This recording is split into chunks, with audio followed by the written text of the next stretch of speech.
అందరికీ ఈ వీడియోనైతే స్కిప్ చేయకుండా చూడండి. ఈరోజు మా పెదనాన్నగారు వాళ్ళ గోంగూర మొక్కలు ఆయన నాటిన మొక్కలైతే చూపిస్తాను. అందరూ స్కిప్ చేయకుండా ఈ వీడియోనైతే చివరి వరకు చూసేయండి. గోంగూర అండి, ఆయన పెంచుకుని ఇంట్లోనే ఇంకా కొనుక్కోకుండా వండుకుంటారు. ఏమేం పెంచుతారో మీకు అన్నీ చూపిస్తాను చూడండి.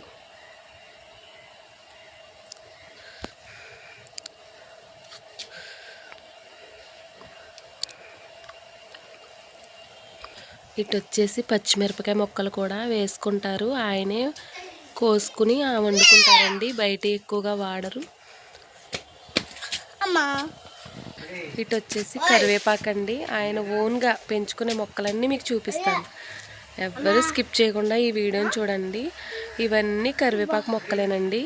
ఇటు వచ్చేసి సీతాఫల మొక్కలండి, సీతాఫల కాయలు. ఇవి కూడా పెంచుకుంటారు, ఎంచక్కా ముగ్గిన తర్వాత కోసుకుని తింటారు. మళ్ళీ మాకు కూడా ఇస్తారు. మరి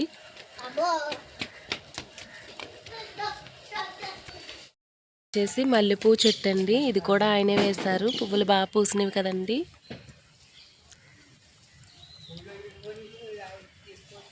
కోసుకుంటాను, ఇప్పుడు నాకే కోసిస్తారు. ఇప్పుడు నన్ను కోసుకోమంటున్నారు, నేనైతే ఇప్పుడు కోసుకుంటున్నాను. చూడండి, ఆయన కష్టపడి పెంచుతారు, మేమైతే కోసుకుంటాం. మరి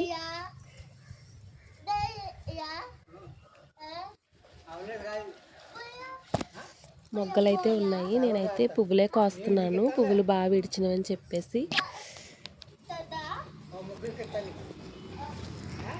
ఏంటది? ఏం కాయలు? సీతాఫలకాయలా? సరే, ఇద్దే ముగ్గిన తర్వాత ఇస్తానన్నాడు. కరివేపాకు అయితే ఇదిగోండి, పెంచిన ఆయన అయితే ఆయన ఒక్క కనిపిస్తున్నాడు కదా, ఆయనే మొక్కలు పెంచిన ఆయన. సీతాఫలకాయలు అయితే ఇయ్యానండి. మరి ఆయన కష్టానికి అయితే ఒక లైక్ అయితే ఇచ్చేయండి. చూస్తున్నారు కదా ఫ్రెండ్స్, ఈ వీడియో మీకు నచ్చినట్లయితే, జాంకాయ చెట్టు అయితే అదేనండి. ఈ వీడియో మీకు నచ్చినట్లయితే like and share and subscribe.